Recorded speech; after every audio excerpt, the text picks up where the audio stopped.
Bon, bah finalement, c'était moins pire qu'on pensait. Bah oui, oui, oui. Tant mieux, tant mieux. Oui, oui. Bah, Donc bonjour à tous. Et j'avais même pensé à ce qu'on appelle la vidéo entre la peste et le choléra. Mais si, je vais mettre ça. Ah, tu le mets? Oh, parce que je suis un éternel insatisfait. Ah, ok. Donc oui, au final, il y avait... Bah, en fait, ça devait être que des... Tu m'as coupé la parole. Oui, oui. Tu m'as coupé la parole. Que des vides-greniers, des trucs crevards, plutôt. Oui, c'est vrai. Et il y avait des crevards au nord et des crevards au sud. Là, c'est ça. Il fallait choisir. Alors, voilà. pouf, genre pile ou face. Mais c'était toi qui conduisais, donc généreusement, oui, je t'ai laissé choisir. Oui, ben ça c'est salaud de ta part. Et donc, ouais. bon, pile ou face, là. Et puis finalement, ça s'est bien goupillé. Ah oui, totalement. Parce qu'on avait trouvé des trucs. Oui, oui, c'était... J'y croyais pas. Les gens étaient sympas. Hein. Oui, on a évité les endroits où ils te lâchent les chiens. Hein. Oui, c'est ça, oui. Et oui, dans les endroits, voilà, je vais sortir un CD de Public Image Limited. Pile, pour les intimes. Surtout avec Johnny Linden ou Johnny Rotten. C'est un live, je sais pas si ça vaut le coup en live. En plus, je l'avais, mais il marchait pas. Ah oui, d'accord. Il passait pas le CD, j'étais très frustré, donc au moins, je vais pouvoir l'écouter. Hop. Allez, alors, des bouquins. Pas dans l'ordre, j'imagine. Jamais. C'est une règle. Quand tu as pris le guide du routard galactique, je me suis dit, tiens, c'est marrant, tu l'avais pas. J'avais une réédition. Ah, d'accord. Et guide du routard galactique, en gros, ça n'existe plus. C'est vrai? Sous ce titre-là. Ah, d'accord. Ils ont changé le titre. Oui, parce que guide du routard a porté plainte. Ouais. D'accord. Donc maintenant, je sais sais plus comment ça s'appelle, c'est des initiales ou un truc comme ça. Et ce bouquin-là n'existe plus sous ce titre-là. Sous ce titre-là. Mais donc, si, je l'ai lu, c'est déjanté. Délire total. C'est vraiment déjanté. Du non-sensique. Ouais, c'est vraiment de la science-fiction, mais en fait totalement humoristique. Ça joue un peu avec les clichés, c'est débile. Ah, tu vois, ils ont fait un truc là. Ah oui, le truc à l'envers, oui, saviez-vous. Le résumé à l'envers. Ouais. Présence du futur qui s'amuse à ça. Donc, il y avait que celui-là. Ah non, il y avait un cadique aux éditions Le Masque. Oui. Qu'on appelle le masque noir en genre. Ouais, le masque noir. Je crois que c'est je sais plus. Que c'est... Je pensais que c'était une recueil de nouvelles, mais enfin, il a tellement sorti de romans que... il me semble que celui-là, je l'avais pas, donc je le prends. Alors, c'est une collection à une époque qu'on voyait tout le temps chez tous les bouquinistes. Je pense que ils ont vraiment publié et republié. Il y a quelques titres qui sont vraiment sympas dans cette collection. Mais ça n'a pas duré longtemps, le masque science-fiction, je crois. Ouais, je crois que là, ça me fait penser qu'on n'avait pas promis qu'on ferait une émission sur les comment dire, les meilleurs titres dans différentes collections, des choses comme ça. Mais on fait que des promesses. Ouais, c'est vrai. Votez pour nous. Voilà. Hop. Alors, retour aux étoiles. Edmond Hamilton, moi je trouve ça sympa. Oui. Là, je sais plus, c'est la suite du Roi des Étoiles, non? Voilà. Alors ça, c'est comme je l'ai expliqué sur le vide-grenier, mais vous n'étiez pas là. Voilà, on ne peut pas compter sur vous, bravo. Donc en fait, ce j'ai lu avec cette couverture, c'était un de quelques j'ai lu, je crois qu'il y en avait eu 5, qui avait été offert à mon frère à son anniversaire. C'était un fan de SF qui avait offert quelques titres. Il y avait Slan aussi, il y avait... à la poursuite des Slans. Oui, à la poursuite des Slans, ou Slan, comme vous voulez. Et il y avait un Curval aussi, et bon, je les avais lus, et j'avais trouvé ça super. Et finalement, c'était moi qui avais découvert la SF plutôt que mon frère. Mais moi, j'ai une préférence pour le Loup des Étoiles. Là. Ah oui, le Loup des Étoiles est excellent. C'est chouette. Ouais, excellent. Petit album publicitaire.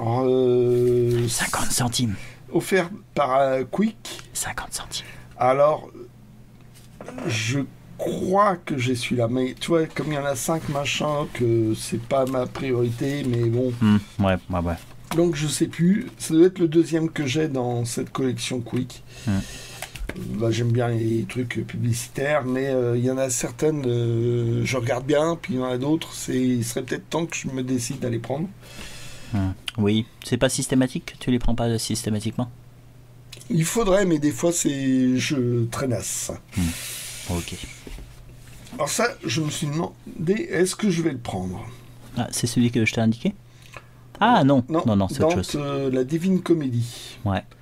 Alors, c'est un grand classique en Italie. Je sais pas. Il y a un côté fantastique, hein, quelque part. Oui, voilà, donc je me dis, bon, ça va être le prétexte. Donc c'est un livre-club. Hein. Un livre-club. On en a déjà parlé, et le Geek Belge a fait une super vidéo. Mais. Qui n'intéresse personne. qui n'a pas trouvé son public. Voilà, c'est ça. Ah, c'est le livre club du libraire. Ah, celui-là, il est assez réputé. Et t'as les maquettes... 4500 exemplaires, tous numérotés, plus 150 hors commerce. Bon, voilà, c'est numéroté. C'est un papier qui est sympa. Il y a des illustrations. C'est cartonné avec toilé. Ouais. Une espèce de dépliant. C'est un démon. Ah, tu vois, on arrive pratiquement aux 666 abonnés. Ah bah. C'est un signe, ça. Ouais. Il fait de la pub. Bon, voilà. Hop. Dante. Ça, je t'ai demandé si c'était plutôt de la science-fiction ou pas, parce que je sais que Barjavel, il y en a, mais pas systématiquement. Ah, il me semble, oui. Colon de la Lune. Donc, je sais pas, cette base, ça va être un pari pour moi. Donc, sympa. À jaquette. L'impression, c'est des années 70. Et le bouquin a dû sortir en 62 aux éditions de Noël la première fois. Ah, ok. Donc, voilà, celui-là, je ne l'ai pas lu. Le seul que j'ai lu vraiment, c'était La Nuit du Temps qui m'avait scotché parce que je ne m'attendais pas à ça. Et donc, voilà, c'était plutôt une bonne surprise et il est temps que je lise les autres. L'Enchanteur, je te le conseille aussi. C'est une relecture du cycle arthurien. Alors là, j'ai acheté ça, en gros, peut-être un tout début d'adolescent. Ah oui, celui qui était dormi à moitié. Oui,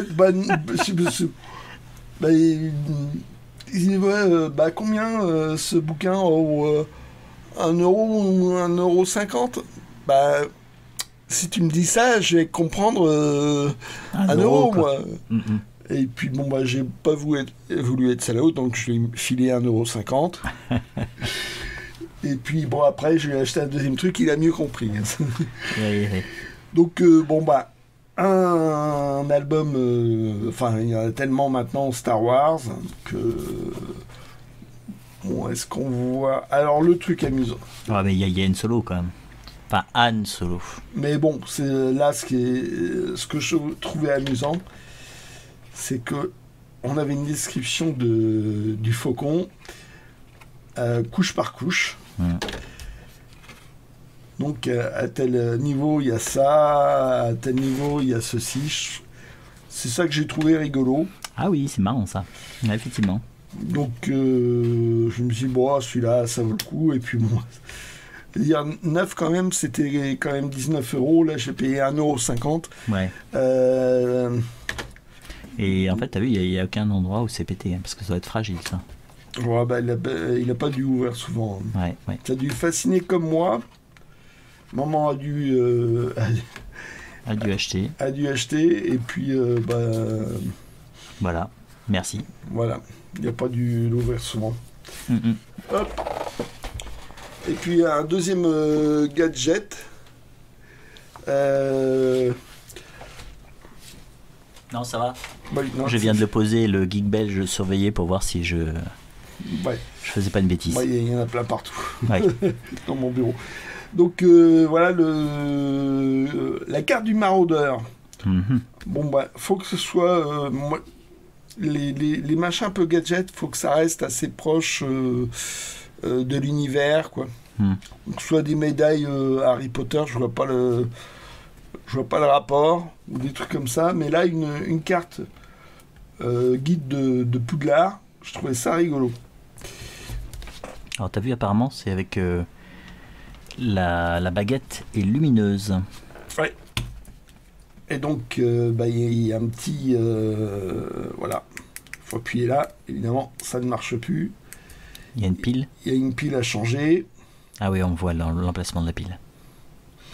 Voilà, puis ça doit générer une sorte de lumière noire, un truc comme ça. Bon bah sympa.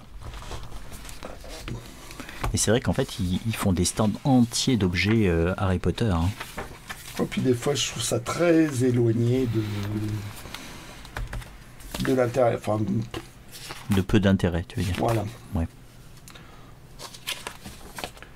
Donc, ok. C'est ça qui est intéressant. Il y a des cartes. Des photos du film. Voilà. La bibliothèque. La tour de l'horloge. Ce qu'on peut trouver dans différentes salles. Donc voilà, il y a les cartes, je dirais, officielles. Ainsi de suite. La forêt interdite. La forêt interdite.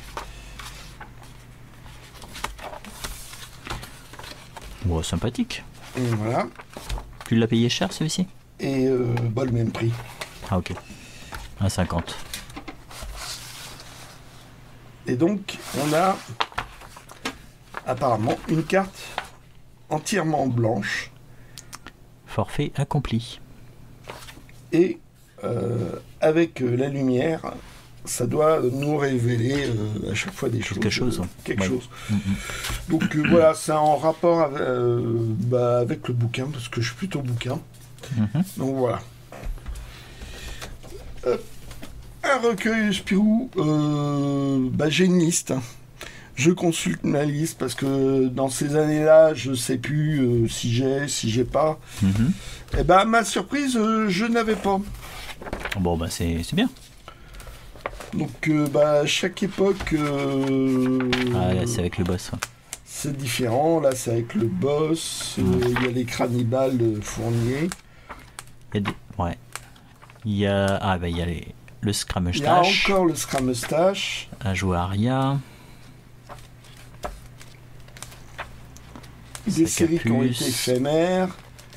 D'autres qui ont perduré un peu plus longtemps. Ouais, Oscar. Oscar, là c'est un hommage à Oscar, une série qui a duré mais pas longtemps. 6 albums peut-être, que j'ai trouvé très très bon. Et tu vois là, dessin d'Andreas. Ah oui, ils ont pris le personnage, ouais. Ah oui. Ah, c'est l'intérêt d'avoir les Spirou. Voilà, d'avoir les numéros. Oui. Ludo aussi, ça c'est une série que j'ai beaucoup aimée, mais il y a eu, 7 albums seulement. Aria, je crois qu'ils ont arrêté Aria aussi. Ouais, mais par contre, ça a duré vachement longtemps, ça. Ouais, un peu trop longtemps d'ailleurs. Jérôme K, Jérôme Blanche, bon, ça continue, super. Donc voilà, chaque époque... Tunique bleue. Il y a des trucs qui changent pas, puis d'autres qui sont très très éphémères, faut pas les rater. Spoon and White. Spoon and White.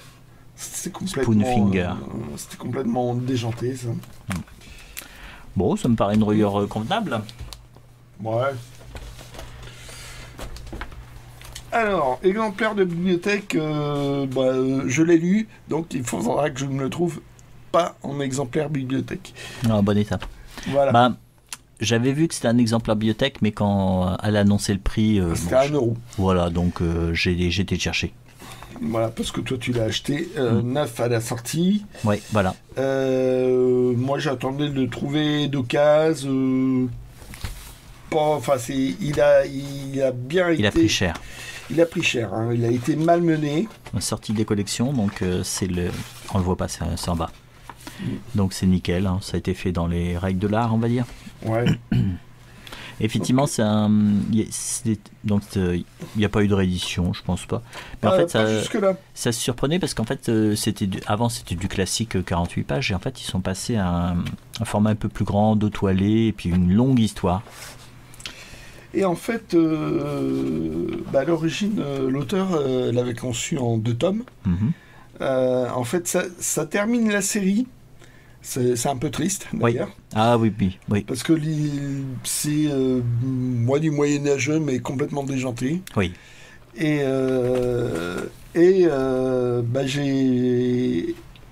donc, pour le terminer en beauté la série, donc ils avaient fait un album un peu luxueux, avec 2 toilets, avec une présentation nettement plus soignée.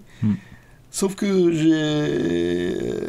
j'ai vu sur Facebook en fait le fait qu'ils aient changé la maquette, ça a perturbé les lecteurs et donc du coup ils n'ont pas compris que c'était le royaume.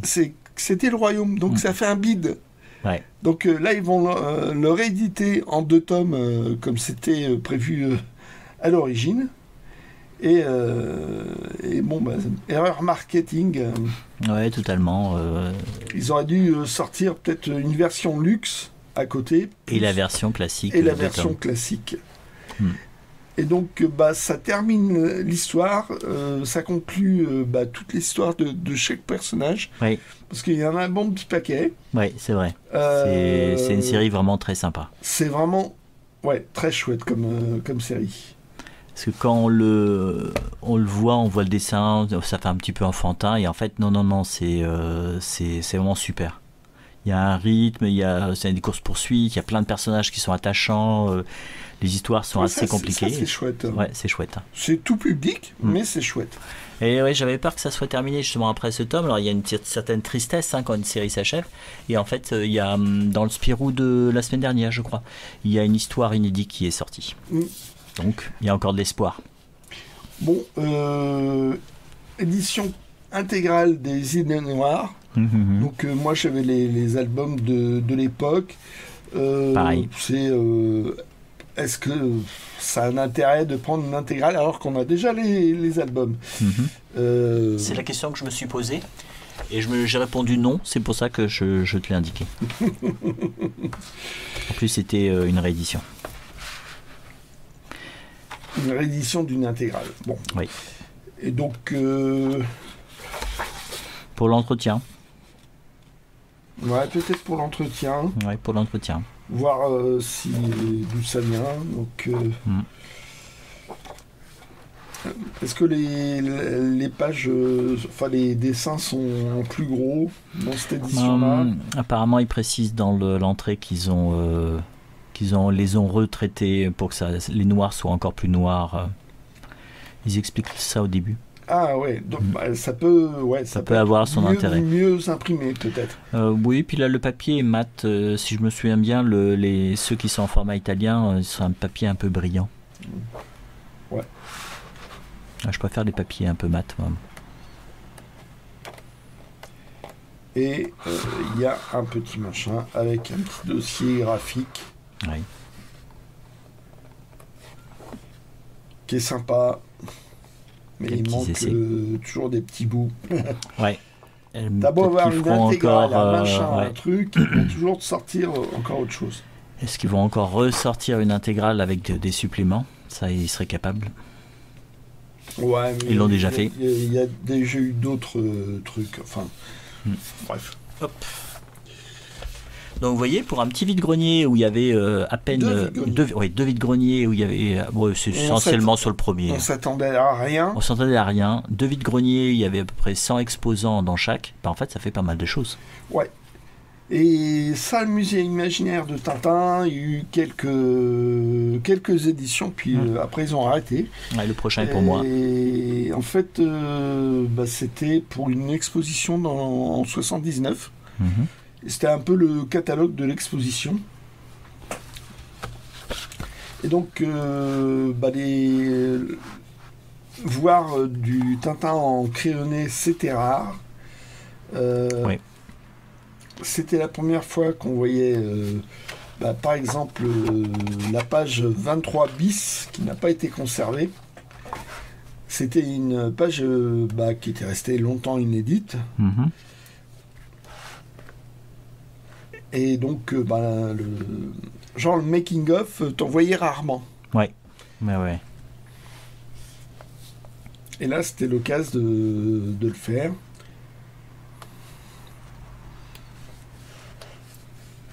Après, est-ce que les textes datant de 80 sont encore pertinents? Je sais pas. Et donc, ils avaient réuni des objets en expo en rapport avec les vignettes, ouais. de Tintin. Ce qui est sympa d'ailleurs, c'est une bonne idée.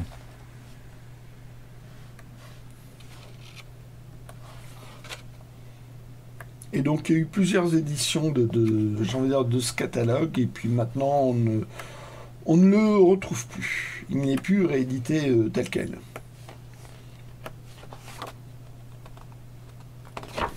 Sympathique.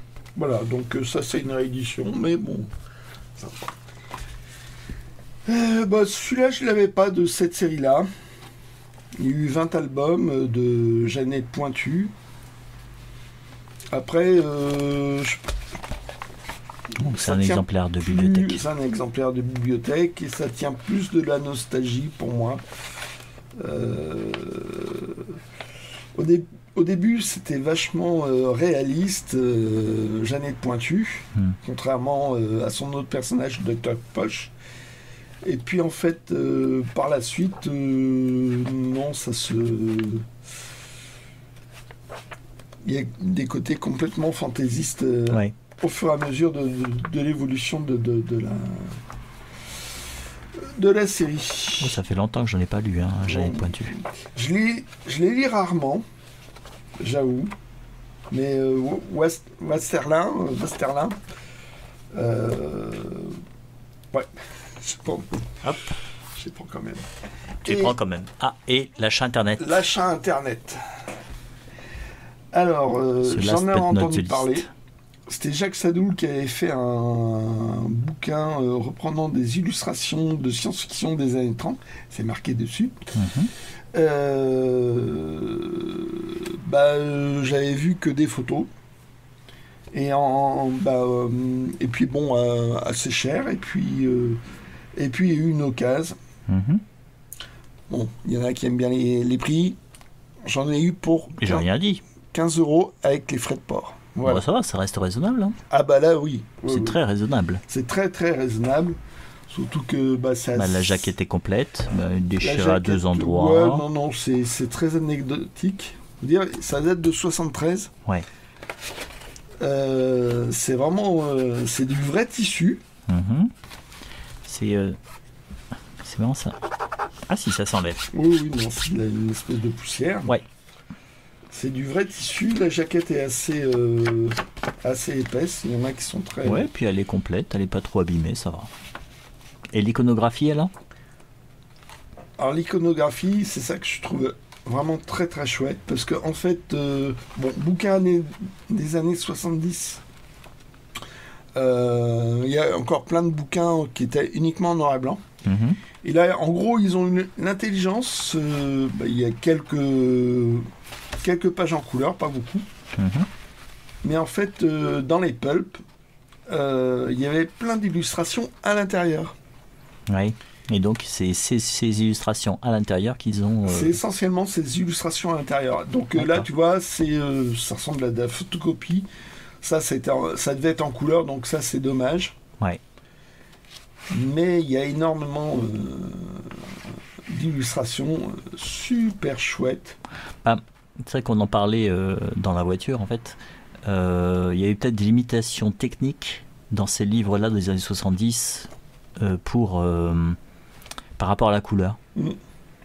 Parce que c'est vrai que même dans certains livres d'art, c'est la même chose. Il y a des planches en noir et blanc, alors que c'est quand même mieux quand c'est en couleur, quoi.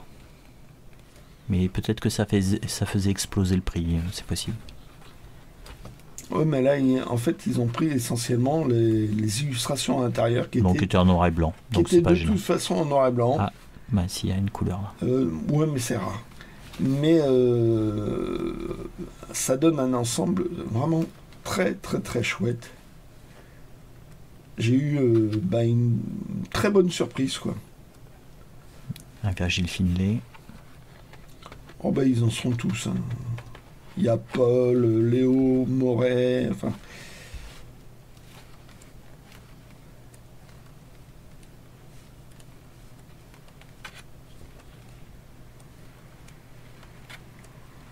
Bon bah cool. Voilà, puis bon bah il y a certains trucs, tu vois, ah ouais, Mobius s'est inspiré. Ah bah c'est logique. Hein. Sauf que bon bah ça c'est des. Il y en a pas mal qui datent des années entre les années 30 et les années 50.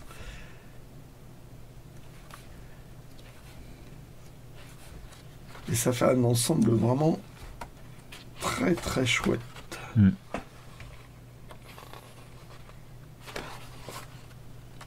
On vous laisse admirer.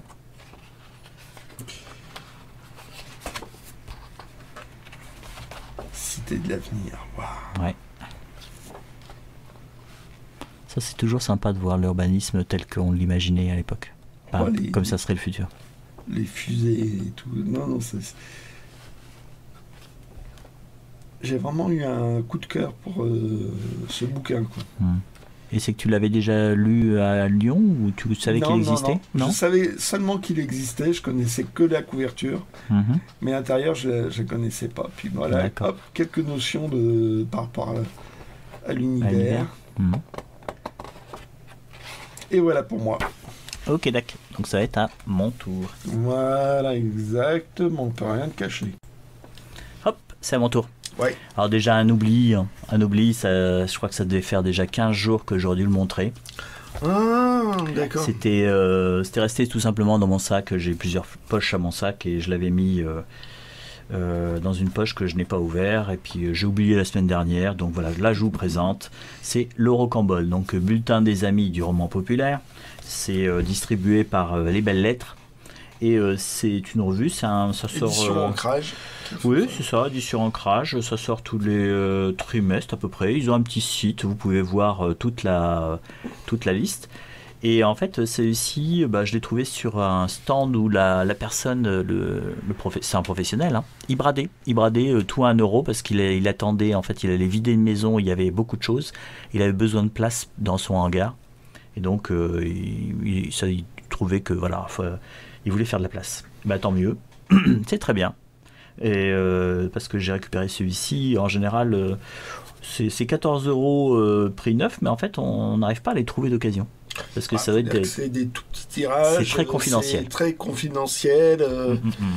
Et là, Ryu. Alors, Ryu, c'est un dessinateur, un illustrateur qui a illustré au 19e siècle, qui a illustré beaucoup de Jules Verne, tout simplement.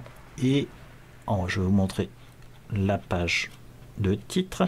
Et donc, cette revue, souvent, ce sont quelques articles, c'est un dossier, mais c'est plusieurs articles qui sont réalisés par différentes personnes et qui présentent un style, un auteur, un illustrateur, sous différents angles, on va dire.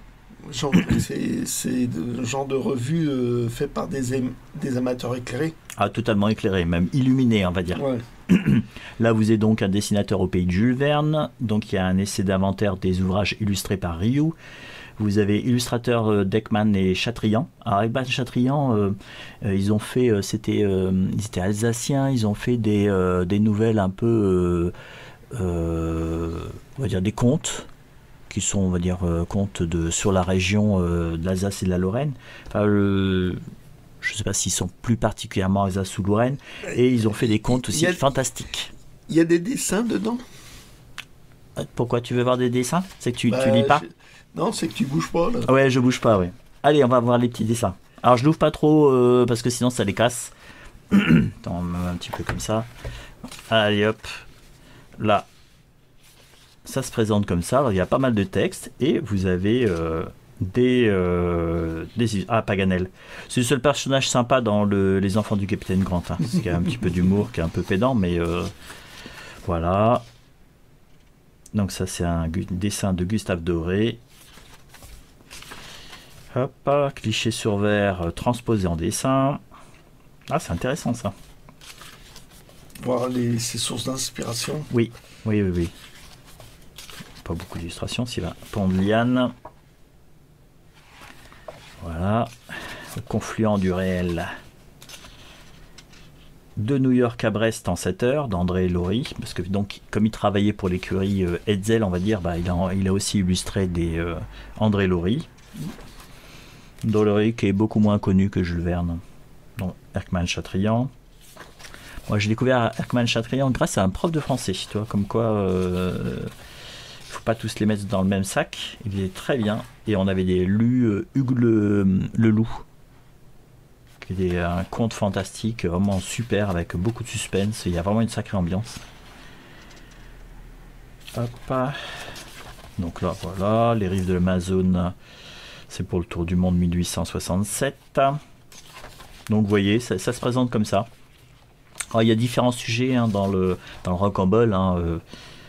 Vous regarderez sur leur... Maintenant, il y en a un paquet. Il y en a un paquet. Au moins 150 des numéros. Ah ouais, ils continuent d'en faire. Ils en ont fait sur Le Blanc, ils en ont fait sur Pierre Lafitte, sur les éditions Fayard, sur des thématiques hyper pointues. Oui, voilà, c'est vraiment très pointu. C'est hyper pointu. Dans les sujets. Ouais. Ce qui fait que là, j'étais content parce que c'était le seul que j'ai trouvé dans le carton. Pourtant, j'ai fait une deuxième fois, pour être sûr. Et donc, voilà, comme c'est un sujet qui est connexe à Jules Verne, c'était super. Voilà. Oubli réparé. Alors, les premiers achats. Je vais faire dans l'ordre, bien sûr. Il faut de l'ordre. Alors, celui-ci, le journal de Mickey. J'avais pas la liste de mon frère, donc dans le doute, j'ai pris. Je sais qu'en fait, il les recherche en dessous de l'album 50. Bon, là, il était vraiment abîmé. Je vais voir ce que je peux faire pour réparer ça. Là, je sais pas ce qu'ils ont collé comme truc là. Ça n'a pas l'air d'être. C'est du scotch invisible, ça. Ouais, c'est pas une bonne idée. Ça va pas être simple, ça. Ouais, mais j'espère presque que mon frère l'ait, comme ça, j'aurai pas besoin de le retaper. Et bon, il va falloir que je me projette. Alors, bien sûr, scotch invisible, parce que ce numéro-là se barrait. Disons que ces recueils de revues, c'est fragile. Ouais, c'est super fragile, donc les trouver en bon état, c'est pas facile. Mais globalement, je trouvais que s'ils se tenaient. Donc pour le prix, j'ai dû l'acheter 3 €. Je me suis dit, tiens, on va le prendre, comme ça, j'aurai quelque chose pour mon frère. Ah, est-ce qu'il manquerait pas un numéro? Il manque un numéro. Super. Regardez, je vous montre. On voit là, on passe de la page 2 à 31. Bien sûr, si tu mets ta main devant, on le voit pas, mais c'est pas grave. Là, ce qui est chouette, c'est la couverture.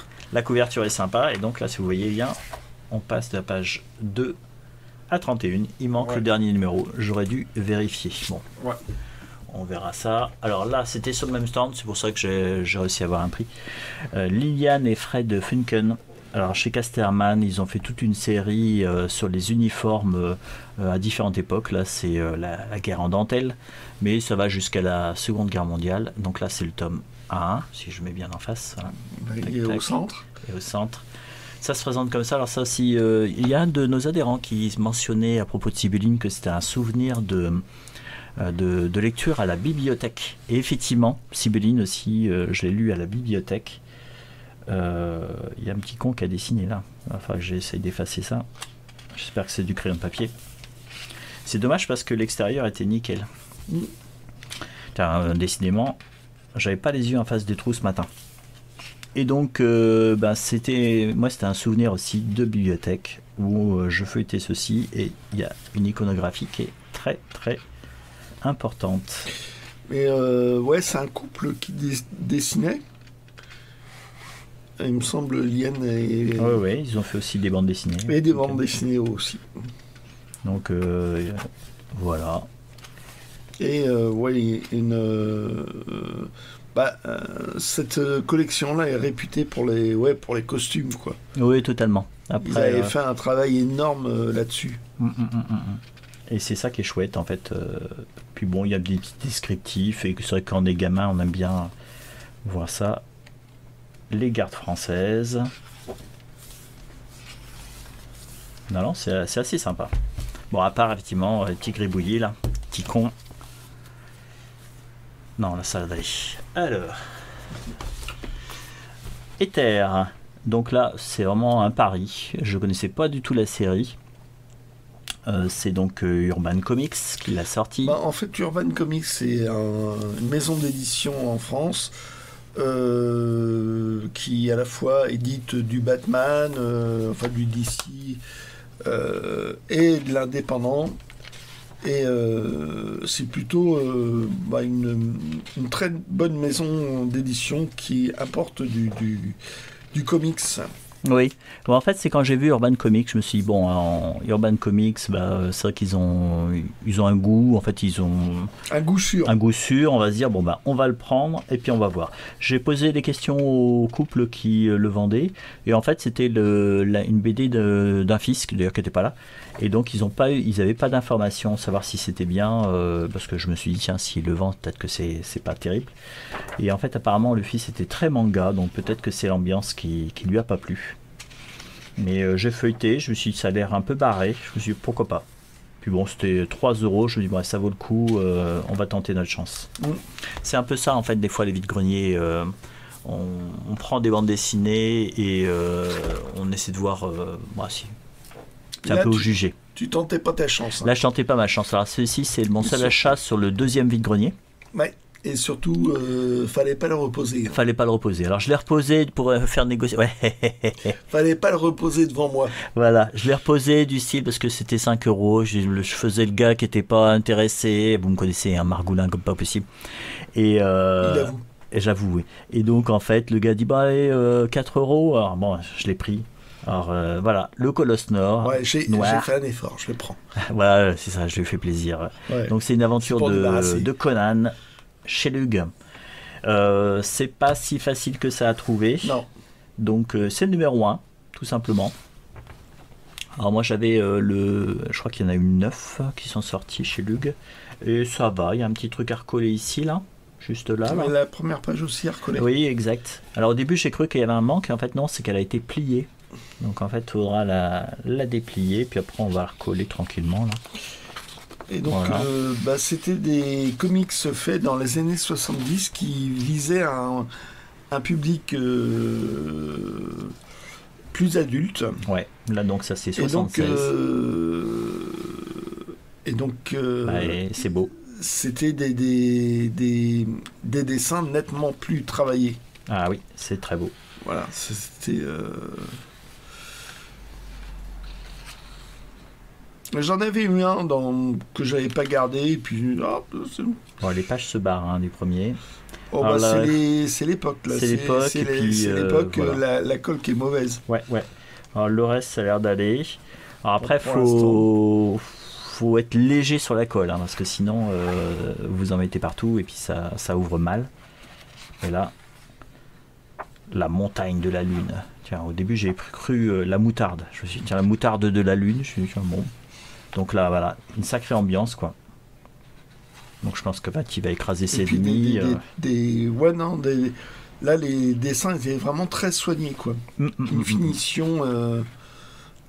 Ça en jette, hein. Ouais. T'as vu, il y a du noir, et puis en fait, il y a des grisés aussi. Un peu de la vie, ouais. Et en fait, c'était fait pour rester en noir et blanc, quoi. Et c'est bien, parce que des fois, ils ont fait des Conan, en fait, avec des couleurs, en fait, très moches. Et ça, cette période-là, j'aime pas trop. Je préfère que les Conan en noir et blanc. Voilà. Et là, tout est là, donc tout va bien. Et donc c'était peu d'achats, mais je suis très content. Comme de toute façon, je m'attendais à rien. Je m'attendais à retrouver Bredouille. Là, c'était pas les vides-greniers de l'année, quoi. Hein. C'est ça, ouais. C'était vraiment histoire de le sortir. Et on a eu des bonnes surprises. Ah oui. Surtout que là, celui-ci, comme c'était sur le deuxième vide-grenier, on n'est pas arrivé à... On est arrivé pratiquement, il devait être 10h, je crois. Ouais, non, 9h et quelques. C'était assez étonnant de le voir encore, celui-là. Oui, c'est ça. Donc c'est une bonne surprise. Puis bon, le Ether, je vais voir ce que c'est. Non, ça va, c'est cool. Voilà. Donc c'était 2 vide-greniers sans prétention. Et, qui devait être nul. Qui devait être nul et qui était correct, qui était vraiment bien. Ouais. Bon, voilà, on s'est bien amusé. En plus, les gens étaient sympas. C'était une ambiance très sympathique. Voilà. Bien, on va vous laisser pour la semaine. Tu as quelque chose à rajouter, Geek Belge? Non, pourquoi tu me demandes? Ah non, je demande, je pose la question. Allez, ciao. La semaine prochaine, il y aura encore une vidéo, normalement. On va encore en vide-grenier. Allez, ciao, bonne semaine. Si vous avez aimé cette vidéo, merci de mettre un pouce bleu, de laisser un commentaire, de la partager et de vous abonner. Comme ça, l'algorithme de YouTube ne va pas nous enterrer. Voilà, je vous remercie.